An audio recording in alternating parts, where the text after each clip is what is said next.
عليكم ورحمة الله. الحمد لله وحده والصلاة والسلام على من لا نبي بعده. أعوذ بالله من الشيطان الرجيم. فصل لربك. উপস্থিত বৈঠকের দিনই মুসলিম ভাই, প্রশংসা আল্লাহর জন্য, শান্তি অবতীর্ণ হোক আল্লাহর রাসূলের উপর সাল্লাল্লাহু আলাইহি ওয়াসাল্লাম। আজকের দিনে বৈঠকে আমার বক্তব্যের বিষয় সালাত, নামাজ। সালাত সম্পর্কে এক গুরুত্বপূর্ণ তথ্যবহল সংক্ষিপ্ত বিবরণের চেষ্টা করব ইনশাআল্লাহ। উল্লিখিত বিষয়ের উপরে আলোচনা করতে গিয়ে প্রথম সংক্ষিপ্ত আলোচনা হবে সালাত আদায় করতেই হবে। তারপরের সংক্ষিপ্ত আলোচনা হবে যারা সালাত আদায় করে না তারা কেমন। তারপরের সংক্ষিপ্ত বিবরণ হবে যারা সালাত আদায় করে কিন্তু রাসূলের পদ্ধতিতে করে না তারা কেমন। তারপরের সংক্ষিপ্ত বিবরণ হবে কিভাবে সালাত আদায় করতে হবে। উল্লিখিত বিষয়ের উপরে বক্তব্য রাখার পূর্বে সংক্ষিপ্ত আলোচনা হবে আপনারা কারা, আপনাদের একটু পরিচয়, এবং যারা এই বক্তৃতার মাঠে বক্তব্য পেশ করেন তারা কারা। আপনাদের পরিচয়ে মহান আল্লাহ বলেন ওয়াকালু সামি'না ওয়া আতা'না। শ্রোতা হচ্ছে ওরাই যারা শোনে ও মানে। শুনে মানতে হয়, এটা নীতি। এই জন্যই হক কথা শুনতে হয়। আল্লাহ তাআলা আপনাদের ব্যাপারে বলেন ফাসআলু আহলা যিকরি ইন কুনতুম লা তা'লামুন বিল বায়িনাতি ওয়াজ জুবুর। হে দুনিয়ার অজানা মানুষ, তোমরা জানা মানুষের নিকটে জানো প্রমাণ সহকারে।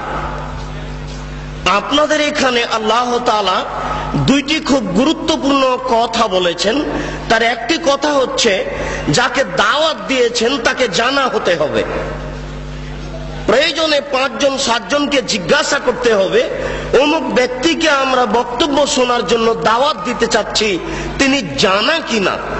কেননা আল্লাহ তাআলা আপনাদেরকে বলছেন যে জানা মানুষের নিকটে জানতে হবে। দ্বিতীয় যেটা আল্লাহ আপনাদের বলেছেন সেটা হচ্ছে প্রমাণ সহকারে জানতে হবে। প্রমাণ ছাড়া ধর্মের কোনো কথা শোনাও যাবে না, মানাও যাবে না। বড় হুজুর বললেও হবে না, পীর সাহেব বললেও হবে না, বুজুর্গানে দিন বললেও হবে না। কিসের বুজুর্গানে দিন? স্বয়ং ওমর রাদিয়াল্লাহু তাআলা আনহু যদি কোনো কথা বলেন, কথার পিছনে যদি কোনো প্রমাণ না থাকে তাহলে তা গ্রহণীয় হবে না। কিসের বুজুর্গানে দিন? স্বয়ং ওমর রাদিয়াল্লাহু তাআলা আনহু যদি কোনো কথা বলেন, কথার পিছনে যদি কোনো প্রমাণ না থাকে তাহলে তা গ্রহণীয় হবে না। উমর মানে বিরাট মানুষ, উমর মানে খুব বড় মানুষ, উমর এত বড় মানুষ, উমর এত বড় মানুষ, উমর এত বড় মানুষ। আল্লাহর নবী বলছেন যে উমর আনতা তাসলুক ফি তারিকিন লা ইয়াসলুকু শাইতান ফি তারিকিকা। উমর তুমি যে রাস্তা দিয়ে হাঁটো ওই রাস্তা দিয়ে শয়তান হাঁটে না। বুখারী শরীফের হাদিস। আল্লাহর নবী বলছেন উমর তুমি যে রাস্তা দিয়ে হাঁটো ওই রাস্তা দিয়ে শয়তান হাঁটে না। বুখারী শরীফের হাদিস। এত বড় মানুষ যদি ধর্মের কোনো কথা বলে আর যদি প্রমাণ না থাকে তাহলে তা গ্রহণীয় হবে না। আপনাদের সাথে সংক্ষিপ্ত কথা শেষ করলাম। বিনীত অনুরোধ, পিছনে যারা দাঁড়িয়ে আছেন গল্প করছেন তারা একটু দয়া করে গল্প বন্ধ করুন। যে যেখানে আছেন দয়া করে আপোষে কথা বলা বন্ধ করুন। আমি আপনাদের জীবনের জন্য অত্যন্ত গুরুত্বপূর্ণ তথ্যবহল সংক্ষিপ্ত বিবরণের চেষ্টা করছি ইনশাআল্লাহ। আমি ব্যক্তিগত কোনো কথা বা মানুষের কোনো কথা বলার চেষ্টা করব না ইনশাআল্লাহ।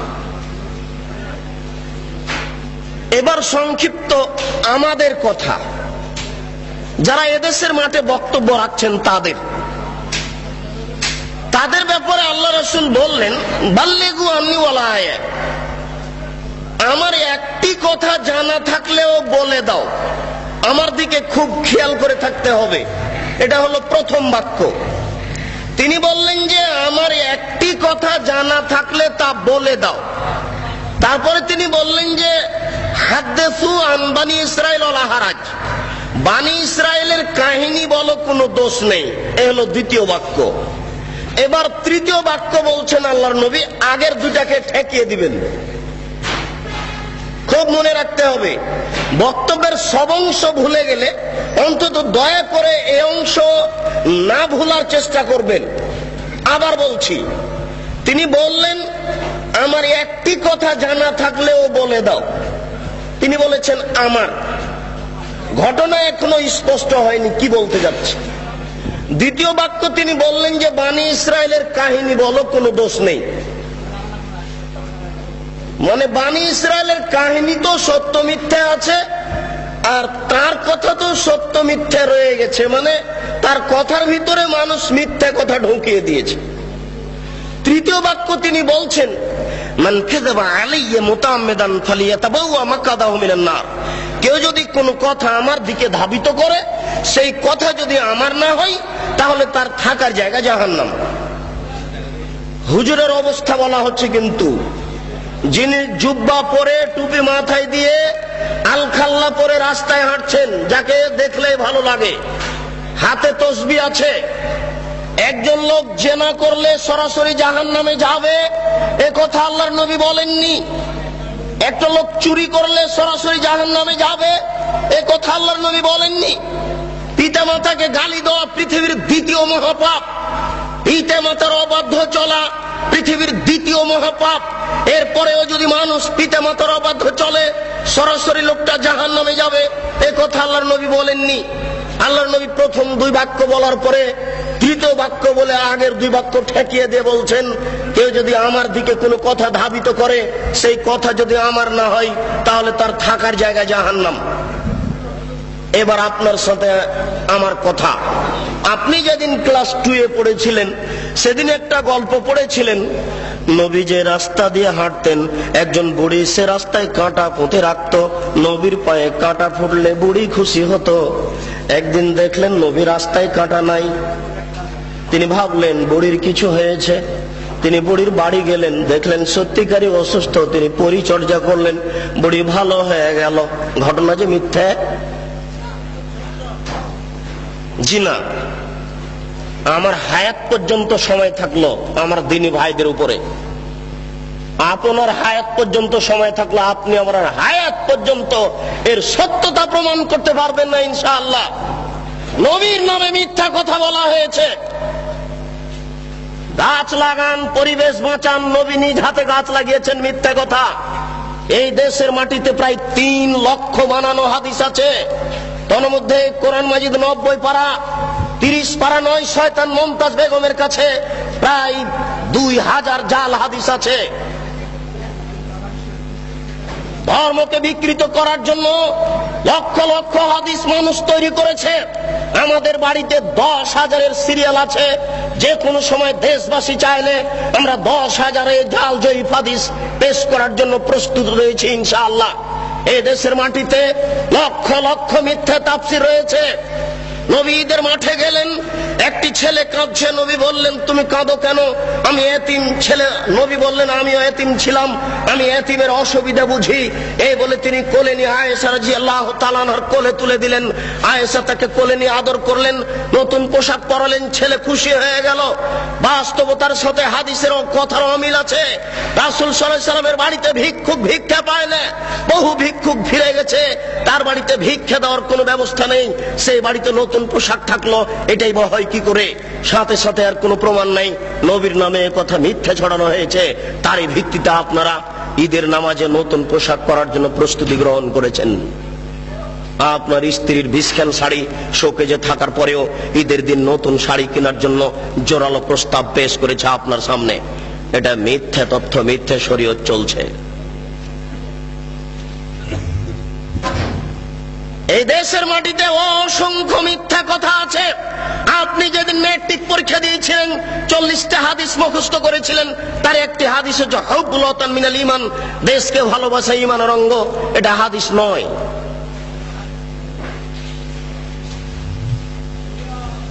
আমি যেটা বলতে চাচ্ছিলাম সেটা হচ্ছে এই, আল্লাহর নবী আগের দুটি বাক্য ঠেকালেন, পরের বাক্য বলে তিনি বললেন বাল্লিগু আন্নী ওয়ালাউ আয়া, আমার একটি কথা জানা থাকলে বলে দাও। কথা বলার আগে চূড়ান্ত হতে হবে কথা আমার কিনা। তারপরে তিনি বললেন বনী ইসরাইলের কাহিনী বলো, কোনো দোষ নেই। বনী ইসরাইলের কাহিনীও সঠিক তো না, এটা চূড়ান্ত হতে হবে। এদেশের মাটিতে অসংখ্য বনী ইসরাইলের কাহিনী পেশ করা হয়েছে। আইয়ুব আলাইহিস সালামের স্ত্রী রাহমা মাথার চুল কেটে দিয়েছিলেন, ধরা পড়েছিলেন, ইতিহাস মিথ্যে। আইয়ুব আলাইহিস সালামের শরীরে পোকা হয়েছিল, এই তাফসীর মিথ্যে। বনী ইসরাইলের কাহিনী চলবে না।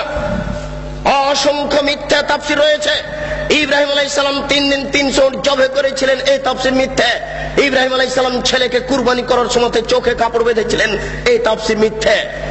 ইউসুফ আলাইহিস সালামের সাথে জুলাইখার বিবাহ হয়েছিল, এই তাফসীর মিথ্যে। দাউদ আলাইহিস সালাম জনৈক মহিলার প্রেমে পড়েছিলেন, এই তাফসীর মিথ্যে। হারুত মারুত দুইজন ফেরেশতা জোহরা নামক মেয়ের প্রেমে পড়েছিল, এই তাফসীর মিথ্যে। এই দেশের মাটিতে লক্ষ লক্ষ মিথ্যা তাফসীর আছে। এদেশের তাফসীর মাহফিল বন্ধ করুন। দাখিল পাস শিক্ষক আপনাদের সামনে এসে একেবারে প্রধান মুফাসসির হয়ে মিথ্যা তাফসীর করে যাচ্ছে, এই তাফসীর মাহফিল বন্ধ করুন।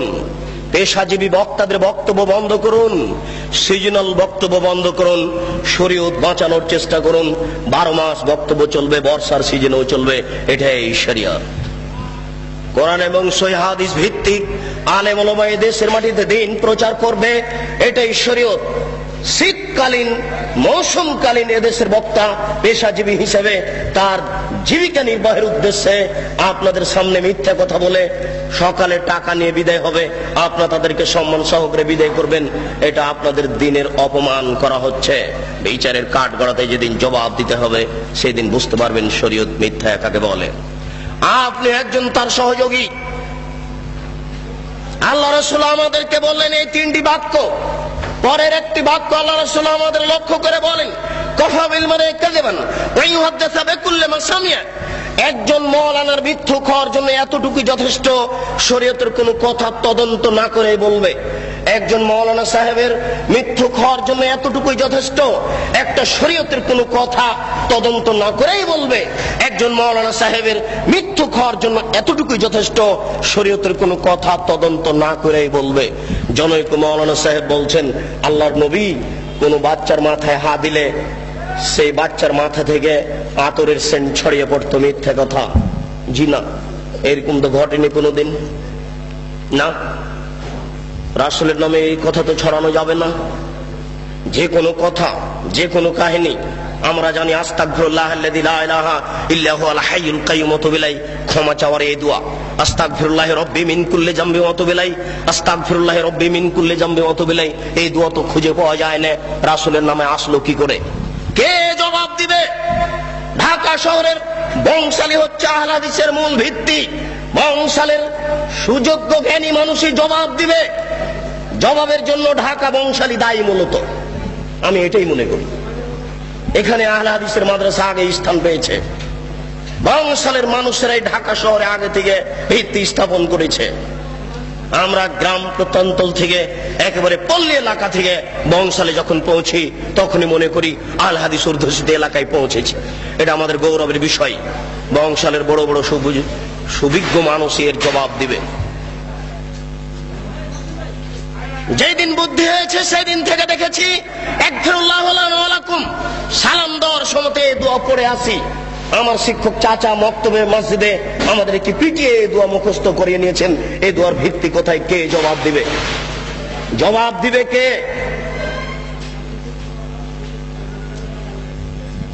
জবাব দেওয়ার জন্য কে প্রস্তুত রয়েছে? আমি সংক্ষিপ্ত আকারে বলে যাচ্ছি, এদেশের এক শ্রেণীর আলেম ধর্ম বিকৃত করছে। আপনারা এটা বিশ্বাস রাখেন তাহলে আপনারা হক পাওয়ার চেষ্টা করবেন। মাছ দিয়ে ভাত খায় মানুষ, কাঁটা ফেলে খায়। বুদ্ধি আছে, কাঁটা সহ খায় না। অতএব শরীয়ত যেটুকু জানতে চাইবে, যেটুকু জানতে হবে সেটুকু প্রমাণ সহকারে জানতে হবে। আমরা শুনেছি আমাদের মা চাচারা গ্রামে বলতেন যে এই শোনো, তোমরা মহিষের কুরবানি দিও না, মহিষের গায়ে লোম কম, গরুর কুরবানি দাও, গরুর গায়ে লোম বেশি। কেন? প্রত্যেক লোম পরিমাণ লোম সমান এক নেকি হবে। মিথ্যা কথা, নবীর নামে মিথ্যা কথা ছড়ানো হয়েছে, জাল হাদিস। এ জবাব দিবে কিয়ামতের মাঠে। নেকির পাল্লাই এই কুরবানির গরু, নারী ভুঁড়ি সবকিছু ওই নেকির পাল্লাই চাপিয়ে দেওয়া হবে। এই হাদিস আমাদেরকে শোনানো হয়েছে, এই হাদিস মিথ্যে। এর জবাব কে দিবে? গরু দিয়ে, উট দিয়ে আকিকে চলে না, এই হাদিস মিথ্যে, এটা জাল হাদিস, রাসূলের উপরে এটা বানিয়ে ছড়ানো হয়েছে। এর জবাব কে দিবে? বাচ্চার কানের পাশে আজান দিতে হবে, এ কথা সত্য। ডান কানে আজান দিতে হবে, বাম কানে একামত দিতে হবে, এ হাদিস মিথ্যে। রাসূল এ কথা বলেননি। এই হাদিসের জবাব কে দিবে? মায়ের দিকে সোনজরে তাকালে কবুল হজের সমান নেকি হয়, এ হাদিস মিথ্যে। মায়ের পায়ের নিচে জান্নাত, এ হাদিস সত্য। মায়ের পায়ের নিচে জান্নাত, এ হাদিস ঠিক। মায়ের পায়ের নিচে জান্নাত, এ হাদিস ঠিক। বাপ মায়ের নিচে নিকটে, বাপ মায়ের দিকে সোনজরে দেখলে কবুল হজের সমান নেকি হবে, এ হাদিস রাসূলের উপরে মিথ্যা আরোপ করা হয়েছে। এই জবাব কে দিবে? এই জন্য মনে রাখবেন, রাসূল সাল্লাল্লাহু আলাইহি ওয়াসাল্লাম একদা যাচ্ছিলেন মেরাজে জিবরাইল আলাইহিস সালামের সাথে। তিনি দেখলেন কতগুলি লোকের জিহ্বাকে আগুনের কেঁচি দিয়ে কেটে দেওয়া হচ্ছে, কতগুলি লোকের জিহ্বাকে আগুনের কেঁচি দিয়ে কেটে দেওয়া হচ্ছে। আল্লাহর নবী বললেন, মান হাউলায়ে? জিবরাইল, এরা কারা যাদের জিহ্বা কেটে দেওয়া হচ্ছে? জিবরাইল আলাইহিস সালাম বলেন, হাউলায়ে খুতবাইন মিন উম্মতিক, এরা হচ্ছে আপনার উম্মতের বক্তা, যারা বক্তৃতা করে বেড়াতো, তাদের জিহ্বা আগুনের কেঁচি দিয়ে কেটে দেওয়া হচ্ছে। কি বুঝলেন? কি বুঝলেন? আর আমি কি বুঝালাম? বুখারী শরীফের এক হাদিসে এসেছে, আল্লাহর নবী বলছেন, ইয়াউমুল কিয়ামা, মাওলানা সাহেবকে কিয়ামতের মাঠে জাহান্নামে নিয়ে যাওয়া হবে। জাহান্নামে নিক্ষেপ করার সাথে সাথে তান্দালে কক্তা বহু, মাওলানা সাহেবের নাড়ি ভুঁড়ি সব ঝরে পড়ে যাবে। মাওলানা সাহেব ঘুরতে থাকবে তার নাড়ি ভুঁড়ির চতুর্দিকে। আপনারা তো শহরের মানুষ, বুঝতে পারবেন কিনা, আমরা তো পল্লীর মানুষ, এ কথা খুব ভালো বুঝি। ধান মাড়ার সময়তে, গরুর পায়ে ধান মাড়ার সময়তে গরু ধানের উপরে এইভাবে ঘুরে। ধান মাড়ার সময়তে, ধান গাছ থেকে ঝরানোর সময়তে গরু ওই ধানগুলির উপরে যেভাবে ঘুরে, মাওলানা সাহেব তার নাড়ি ভুঁড়ির চতুর্দিকে ঘুরবে। ফাজতামা আলাইহা আহলুন নার, জাহান্নামীরা সেখানে জমা হয়ে বলবে, মালাক, খবর কি হুজুর, আপনার কেন এই অবস্থা? আনতা তা'মুরুনা বিল মারুফ ওয়া তানহানা আনিল মুনকার, হুজুর আপনি তো আমাদের ভালো কথা বলছিলেন, মন্দ থেকে নিষেধ করছিলেন, হুজুর আপনার অবস্থা কেন এরূপ? হুজুর তখন বলবেন, কি বলি, আমরুকুম বিল মারুফ ওয়া আতি হে, আমি যে ভালো বলেছি ভালো করিনি যে। কত হুজুর ভালো করেননি, এর প্রমাণ নিবেন। মিথ্যা কথা বলে ধর্ম প্রচার করে হুজুর। হুজুরকে সকালে 10,000 টাকা দিতে হয়। 95% জন বক্তা মিথ্যুকে দেশের মাটিতে। আমি ভাঙাচুরা ভিত্তে দ্বারা যা তদন্ত চালিয়েছি, তাতে আমার বুঝ 95% জন বক্তা মিথ্যুকে দেশের মাটিতে মিথ্যা কথার ভিত্তিতে দিন প্রচার করছে। আপনাকে সজাগ সোচ্চার হতে হবে, নইলে এই হুজুরেরা ইসলামের গায়ে, ধর্মের গায়ে আগুন লাগিয়ে দিয়েছে। ধাঁধা ধাঁধা করে ধর্ম চলছে। আপনি এখন কি করবেন? আজ যদি ঢাকা শহরে খাঁটি ফার্নিচার কিনতে যান, কাঠ, ভালো কাঠের ফার্নিচার পাবেন, টাকা বেশি লাগতে পারে। আজও যদি খাঁটি সরিষার তেল কিনতে চান, তাহলে পাবেন, টাকা বেশি লাগতে পারে। কিন্তু খাঁটি ধর্ম যদি পেতে চান, তাহলে সহজ নয়, খুব জটিল। জিজ্ঞাসা করলে বলবে বড় হুজুর বলেছেন, পীর সাহেব বলেছেন, বুজুর্গানে দিন বলেছেন, এই বলেই চলবে। বুজুর্গানে দিনের দোহাই দিয়ে ধর্ম চলে না। মাওলানা সাহেবকে যখন বলা হচ্ছে আপনার কেন এই অবস্থা, তখন মাওলানা সাহেব বলছেন, কি করি, আমি যে ভালো বলেছি ভালো করিনি যে। হুজুরের বাড়ি দেখেন না, হুজুরের বউয়ের কি অবস্থা, হুজুরের পায়জামাটা টাকনুর নিচে আছে, এটা দেখা যায় না। হুজুরের চাকরিটা অবৈধ পয়সাতে আছে, এটা দেখা যায় না। হুজুর সকালবেলাতে টাকা কম হলে রাগ করছে, এটা বোঝা যায় না। शरीयत की पागल नाकि, शरीयत के हवाई लड्डू, दोनों हाथ में लड्डू है, जो चाहे उसको खा ले, जो चाहे उसको छोड़ दे। ये शरीयत के हवाई लड्डू नाकि, हाका बाका लाड़ू नाकि शरीयत, इच्छा मतो खावे। আপনাদের সাথে ও আমাদের সাথে সংক্ষিপ্ত কথা শেষ করলাম। কোনদিন যদি সময় সাপেক্ষে বলতে পারি তাহলে আপনাদের সামনে বিস্তারিত কথা বলবো। প্রথমে বলা হয়েছে সময় অতীব কম। মহান আল্লাহ বলেন, ফাসাল্লি লিরাব্বিক, আপনি আপনার প্রতিপালকের জন্য সালাত আদায় করুন। মহান আল্লাহ বলেন, ইন্নাস সালাতা তানহা আনিল ফাহশাই ওয়াল মুনকার ওয়া লাযিকরুল্লাহি আকবার, নিশ্চয় সালাত নামাজ মানুষকে অন্যায় অশ্লীল কাজ থেকে বিরত রাখে। সালাত হচ্ছে সবচেয়ে আল্লাহকে ডাকার বড় মাধ্যম। পৃথিবীতে আর কোনো এত বড় মাধ্যম নাই যেই মাধ্যমে আল্লাহকে অত ডাকা যায়। নামাজ সালাত দিয়ে আল্লাহকে যত ডাকা যায়। আমি কিন্তু সালাত বলার চেষ্টা করব। যারা আপনারা শিক্ষিত মানুষ তারা জানেন যে নামের পরিবর্তন হয় না। নাম সব ভাষাতে নামই থাকে। কোরআন বাংলাতেও কোরআন, কোরআন ইংরেজিতেও কোরআন, কোরআন আরবিতেও কোরআন। সালাত নামটি কোরআনে আল্লাহ দিয়েছেন, সালাত নামটি হাদিসে আল্লাহর নবী দিয়েছেন। সালাত পরিবর্তন হয়ে নামাজ হলো কেন? কে এর জবাব দিবে? সালাত মানে প্রার্থনা করা, আর নামাজ মানে হচ্ছে উপাসনা করা। সিয়াম মানে হচ্ছে বিরত থাকা, আর রোজা মানে হচ্ছে উপবাস থাকা। সিয়াম নামটা নবী দিয়েছেন, সিয়াম নামটা আল্লাহ দিয়েছেন। সিয়াম হচ্ছে নাউন, কেন পরিবর্তন হলো এর জবাব কে দিবে? হিন্দু উপবাস থাকে, রোজা সবাই থাকতে পারে, সিয়াম সবাই থাকতে পারে না। সূর্য ওঠার পূর্ব থেকে ফজরের আজান থেকে নিয়ে সূর্য ডুবা পর্যন্ত খাওয়া পান করা যাবতীয় অপছন্দ কথা ও কর্ম থেকে বিরত থাকার নাম হচ্ছে সিয়াম। মাথায় কাপড় না দিয়ে একটা মহিলা রোজা থাকতে পারে, সিয়াম থাকতে পারে না। যাবতীয় অপছন্দ কথা ও কর্ম থেকে বিরত থাকার নাম হচ্ছে সিয়াম। একজন মহিলা ছোট ব্লাউজ পরে রোজা থাকতে পারে, সিয়াম থাকতে পারে না। একজন ব্যবসায়ী মিথ্যা কথা বলে ব্যবসা করে রোজা থাকতে পারে, সিয়াম থাকতে পারে না। সিয়াম মানে হচ্ছে বিরত থাকা, আর রোজা মানে হচ্ছে উপবাস থাকা। ঘুম থেকে উঠে সকালে দাড়ি চাঁচার পরে বাজারে যাবে, এই ছেলে রোজা থাকতে পারে, সিয়াম থাকতে পারে না। অসম্ভব হতে পারে না। শরীয়ত এরকম নয়। শরীয়ত কারো ব্যক্তিগত ইচ্ছে চলে না, সে তার নিজের গতিতে চলে। রোজা থাকা সহজ হতে পারে, সিয়াম থাকা সহজ নয়। কে এর নাম দিলে ঈদ মুবারক? এর নাম হচ্ছে ঈদুল ফিতর, ঈদুল আজহা। কি করে হয়ে গেল ঈদ মুবারক? ঈদ মুবারক মানে কি? কে নাম দিল? কে এর জবাব দিবে? অতএব আল্লাহকে ডাকার সবচেয়ে বড় মাধ্যম হচ্ছে সালাত। সালাতের মাধ্যম দিয়ে আল্লাহকে বেশি ডাকা যায়। মহান আল্লাহ বলেন, হাফিজু আলাস সালাওয়াত ওয়াস সালাতিল উস্তা, তোমরা 5 ওয়াক্ত সালাতকে ঠিক মতো আদায় করো, বিশেষভাবে আসরের সালাতকে ঠিক মতো আদায় করো। নবী করিম সাল্লাল্লাহু আলাইহি সাল্লাম যখন মুআয ইবনে জাবালকে পাঠালেন ইয়ামান দেশে, তখন তিনি বললেন, মুআয মনে রাখো, ইন্নাকা তাতি আহলা কিতাবিন, তুমি যাচ্ছ ইহুদি খ্রিস্টানদের নিকটে দ্বীন প্রচার করতে। ফাদহুম ইলা শাহাদাতি লা ইলাহা ইল্লাল্লাহ, সর্বপ্রথম তুমি মানুষকে বলো আল্লাহ ব্যতীত কোনো মাবুদ নেই, মুহাম্মদ আল্লাহর রাসূল। মানুষকে সাক্ষী দিতে হবে আল্লাহ ব্যতীত কোনো মাবুদ নাই। সংক্ষিপ্ত সময়ের কারণে আপনার কাছে আমি কিছু বলে যেতে পারছি না। আমি সাক্ষ্য দিচ্ছি আল্লাহ ব্যতীত কোনো মাবুদ নাই। এ কথা বাংলাদেশের লোকেরা বুঝে না, সৌদি আরবের লোকেরা বুঝেছিল। সৌদি আরবের লোকের মাবুদ ছিল 360 জন। সৌদি আরবের লোকের নকল আল্লাহ ছিল 360 জন। মুহাম্মদ সাল্লাল্লাহু আলাইহি সাল্লাম বলেছিলেন, না 360 জন মাবুদ চলবে না, একজন উপরে আছে তাকে মানতে হবে। তখন আত্মীয় স্বজন বলেছিল, এ কি যেমন তেমন বোধ, এ কি যেমন তেমন খারাপ।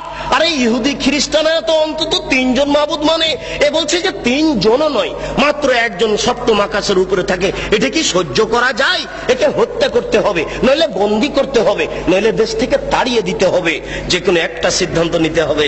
তিনি বলেছিলেন লা ইলাহা ইল্লাল্লাহ। তারা বুঝেছিল, আমি বুঝতে পারি না। আমি সাক্ষ্য দিচ্ছি আল্লাহ ব্যতীত কোনো মাবুদ নাই, আমি সাক্ষ্য দিচ্ছি আল্লাহ ব্যতীত কোনো মাবুদ নাই। এই কথা বলার পরে আপনার বাড়িতে যত মূর্তি সাজানো আছে এগুলো একটা রাখা যাবে না। আপনার বোকা স্ত্রীর শোকে যে মূর্তি সাজিয়ে রেখেছে, ছবি সাজিয়ে রেখেছে, একটা চলবে না। যদি আপনি রাখেন তাহলে আমি সাক্ষ্য দিচ্ছি আল্লাহ ব্যতীত কোনো মাবুদ নাই, এটা টিকবে না। গোলাপ শাহের মাজার টিকবে না। আমি সাক্ষ্য দিচ্ছি আল্লাহ ব্যতীত কোনো মাবুদ নাই, এই কথা বললে এই কবর টিকে না, উঁচু কবর টিকে না, বাঁধা কবর টিকে না, ছবি মূর্তি টিকে না, কোন দিবস পালন করা টিকে না। হ্যাঁ দেখে মানুষের ভাগ্য পরীক্ষা করা টিকে না, কোন প্রকার শিরক টিকে না।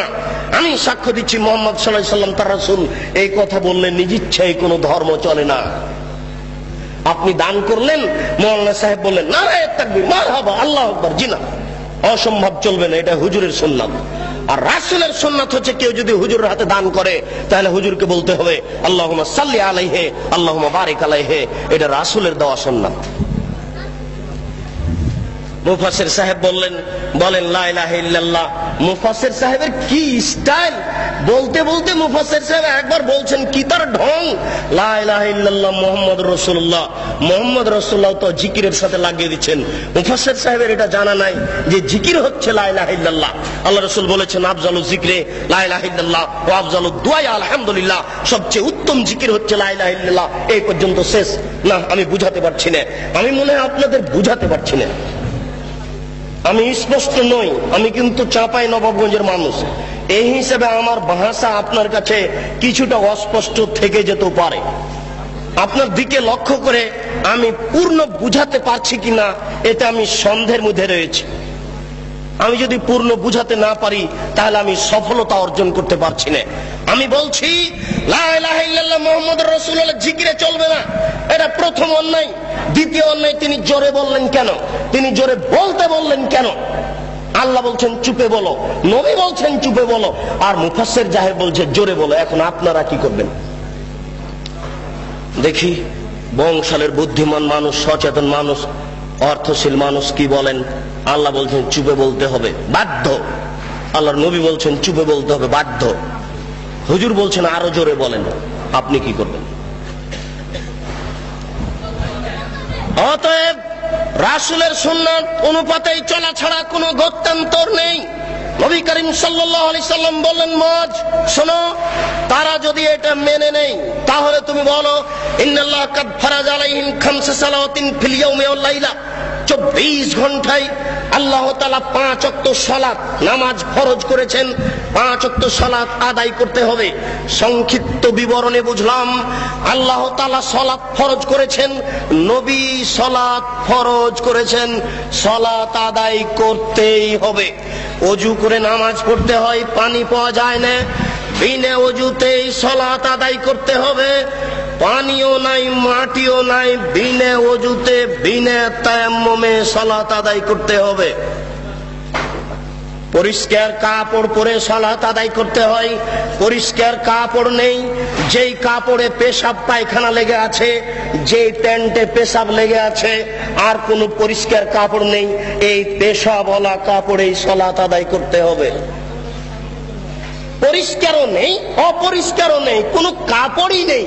ইরাকের কারাগারে ওই শয়তানেরা উলঙ্গ করে রেখেছে ওই মুসলমান ভাইকে, ও এখন এই উলঙ্গ অবস্থাতেই সালাত আদায় করবে, এটাই রাসূলের আদেশ।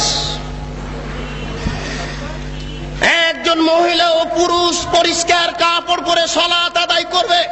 পরিষ্কার নেই, অপরিষ্কার কাপড় পরে সালাত আদায় করবে। পরিষ্কারও নেই, অপরিষ্কারও নেই, কোনো কাপড়ই নেই, উলঙ্গ নগ্ন অবস্থায় সালাত আদায় করবে, করতেই হবে। পশ্চিম দিকে মুখ করে সালাত আদায় করতে হয়। পশ্চিম বুঝা যায় না, বিনা পশ্চিমে সালাত আদায় করতে হবে। শত্রু তাড়া দিয়েছে, দৌড়ানো অবস্থায় সালাত আদায় করতে হবে। দাঁড়িয়ে সালাত আদায় করতে হয়, দাঁড়িয়ে থাকা যায় না, বসে সালাত আদায় করতে হবে। বসে থাকা যায় না, শুয়ে, বিছানায় শুয়ে সালাত আদায় করতে হবে, করতেই হবে। সালাত আদায় করতে হবে না এরকম কোন পরিস্থিতি অন্তত পুরুষের জন্য নেই। মহিলার জন্য দুই একদিন কিছুদিন আছে, পুরুষের জন্য এরকম কোন সময় নাই যে সময়ে সালাত আদায় করতে হবে না, এরকম কোন পরিস্থিতি নেই।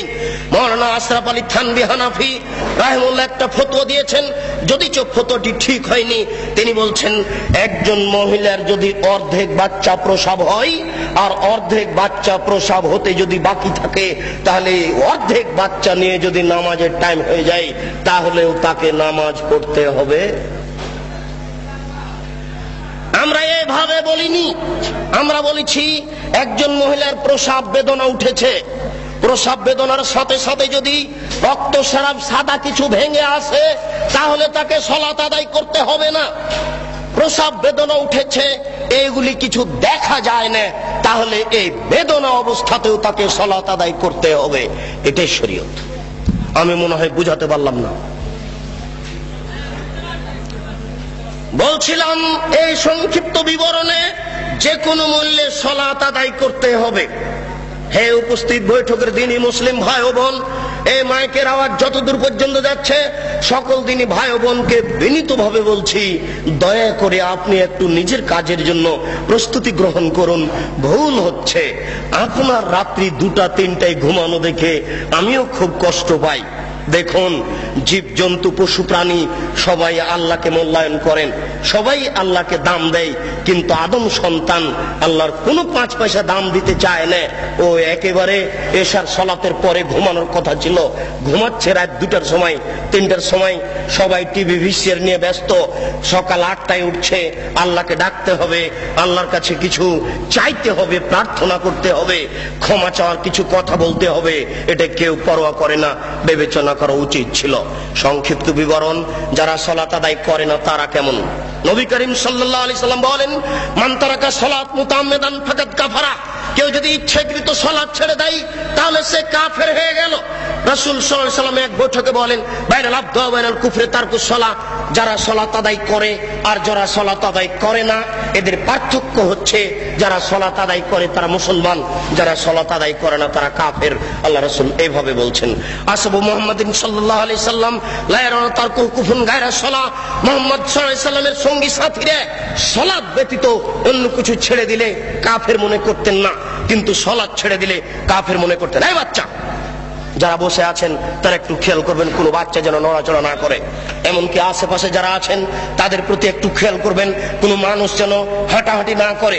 বিনীত অনুরোধ করছি, আপনার জরুরি প্রয়োজন থাকলে দয়া করে একটু সরে পড়ুন। আপনি একটু দূরে গিয়ে আপনার প্রয়োজন সারার চেষ্টা করুন। আমি আপনার একজন মেহমান, আপনি আমাকে মূল্যায়ন করার চেষ্টা করুন, আপনাকে আমি সম্মান করার চেষ্টা করব। আপনি যদি হেঁটে বেড়ান তাহলে আমি বুঝবো আপনি আমাকে অপমান করছেন। যারা আজকে দিনী বৈঠকে উপস্থিত হয়নি তাদের প্রতি আমি দুঃখিত। যারা আজকে দিনী বৈঠকে উপস্থিত হয়নি, যারা আশেপাশের বাড়িতে বসে আছে, ঘুমিয়ে আছেন, তাদের প্রতি আমি দুঃখিত। বিচারের কাঠগড়ায় আমি তাদের দেখে ছেড়ে দেব। শুধু চাঁপাইনবাবগঞ্জ থেকে আমি দিন প্রচারের জন্য আসবো, এখানে আমি কোনো মিথ্যা কথা বলতে আসিনি, আমি ব্যক্তিগত কোনো কথা বলতে আসিনি, এখানে আমি কোনো কেচ্ছা কাহিনী বলতে আসিনি। আপনার দরজা আমি এসেছি, আপনি বাড়িতে ঘুমিয়ে আছেন কেন? আপনি কি মনে করছেন? আমি মনে করছি আপনি আমার সাথে অন্যায় আচরণ দেখালেন। বলছিলাম, হে আমার দিনী ভাই, রাসূল সাল্লাল্লাহু আলাইহি সাল্লাম বলেন, উমিরতু আন উকাতিলান নাস হাত্তা ইয়াকুলু লা ইলাহা ইল্লাল্লাহ ওয়া ইউকিমুস সালাহ ওয়া ইউতুজ যাকাত। আমাকে বলা হয়েছে মানুষের বিরুদ্ধে আমি যুদ্ধ চালিয়ে যাব যতক্ষণ পর্যন্ত লা ইলাহা ইল্লাল্লাহ না বলবে এবং যতক্ষণ পর্যন্ত সালাত আদায় না করবে। যারা সালাত আদায় করে না তাদের বিরুদ্ধে আমি যুদ্ধ চালিয়ে যাব, মারবো না হয় মরবো। যারা সালাত আদায় করে না, নারী হোক পুরুষ হোক, তাদের বিরুদ্ধে আমি যুদ্ধ চালিয়ে যাব, মারবো না হয় মরবো। রাসূল সাল্লাল্লাহু আলাইহি সাল্লাম বলেন, যারা সালাত আদায় করলো আসামু মিন্নি দিমাহুম ওয়া মালাহুম। যারা সালাত আদায় করলো তারা তাদের রক্তকে, তারা তাদের অর্থকে নিরাপদে করে নিল। এর বাক্যের অর্থ আপনি কি বুঝলেন?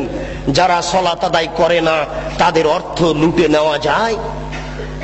যারা সালাত আদায় করে না তাদের রক্ত বৈধ। আল্লাহ রাসূল বলছেন, যারা সালাত আদায় করলো তারা তাদের অর্থকে, তারা তাদের সম্পদকে, রক্তকে নিরাপদে করে নিল। তাই তো সেই কালে ইমাম আহমদ ইবনে হাম্বল বলেছেন, যারা সালাত আদায় করে না তাদের কুরবানি করতে হবে। ইমাম আবু হানিফা রাহিমাহুল্লাহ বলেছেন, যারা সালাত আদায় করে না তাদের জেলখানায় বন্দী করতে হবে। আরবি বিদ্বানগণ বলেছেন, বর্তমান আরবি বিদ্বান বলছেন, যারা সালাত আদায় করে না, স্ত্রী করে স্বামী করে না, বিবাহ থাকবে না, বিচ্ছিন্ন হয়ে যাবে, বলাই লাগবে না, এমনিতে বিবাহ কেটে গেছে। স্বামী সালাত আদায় করে, স্ত্রী করে না। বর্তমান আরবি বিদ্যানেরা এসব হাদিস পেশ করে বলছেন যে একজন সালাত আদায় করে একজন করে না, এতে বিবাহ থাকবে না, বিবাহ বিচ্ছিন্ন হয়ে যাবে, বিবাহ কেটে যাবে, তালাক দেওয়া লাগবে না, কাজীর কাছে যাওয়া লাগবে না, এমনিতেই শেষ। আমরা আপনাদের সতর্ক করার জন্য বলছি, হে আমার উপস্থিত বৈঠকের দিনী ভাই, যারা সালাত আদায় করে না তারা মহাপাপী, যারা সালাত আদায় করে না তারা বড় পাপী। সালাত আদায় করেননি অতীতে, আপনি আজ থেকে তওবা করে ক্ষমা চেয়ে আল্লাহর দরবারে বলুন, প্রতিপালক তোমার সাথে জড়িত পাপ সহজেই ক্ষমা হয়, অতএব তোমার দরবারে অনুতপ্ত সহকারে ক্ষমা চেয়ে বলছি, আর কোনদিন সালাত আদায় সালাত ছাড়বো না।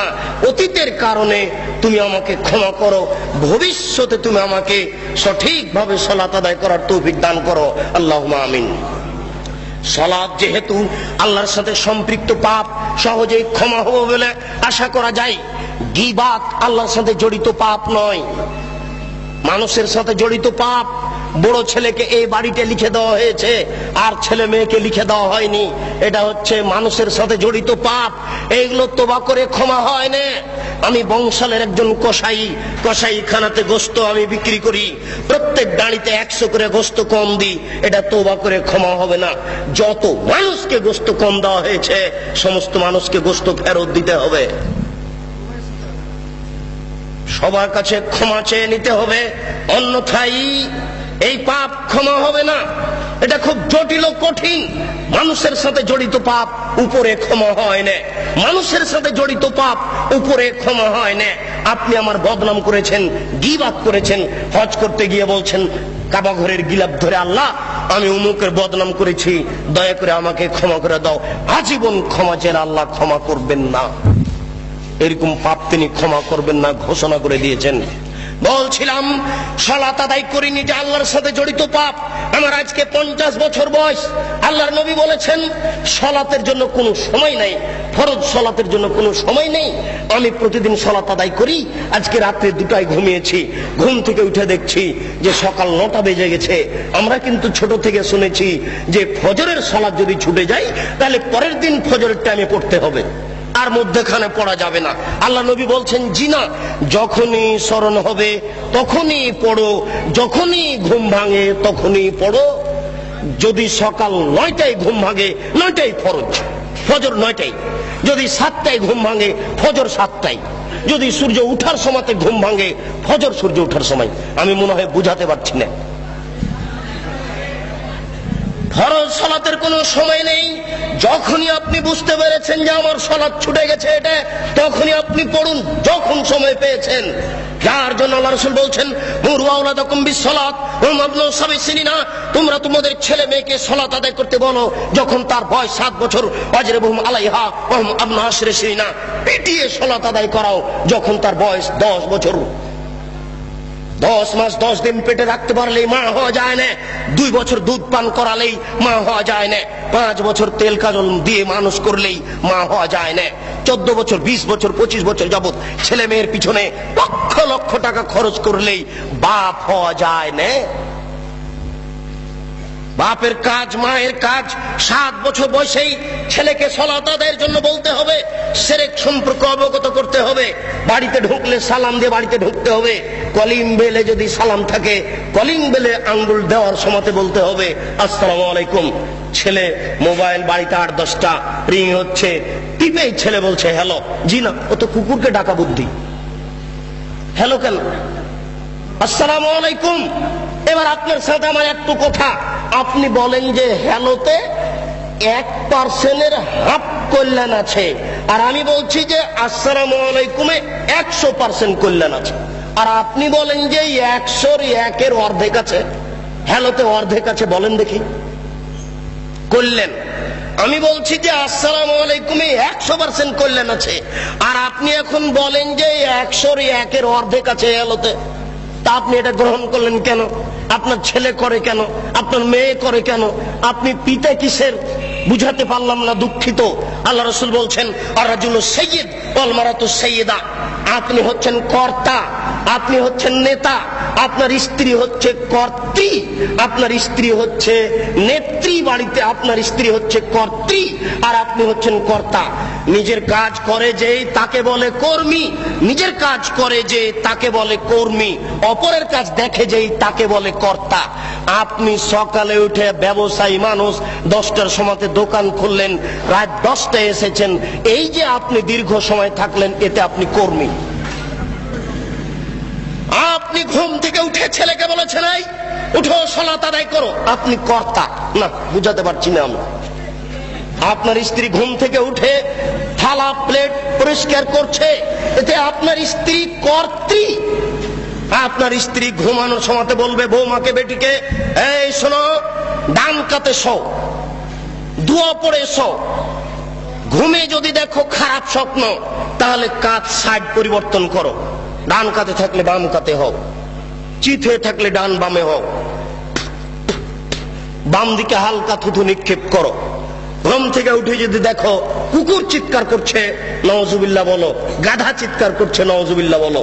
যদি দেখো মোরগ ডাকছে, তাহলে বলো আল্লাহুম্মা ইন্নী আসআলুকা মিন ফাজলিক। আপনার স্ত্রী মা হিসেবে দায়িত্ব পালন করে না।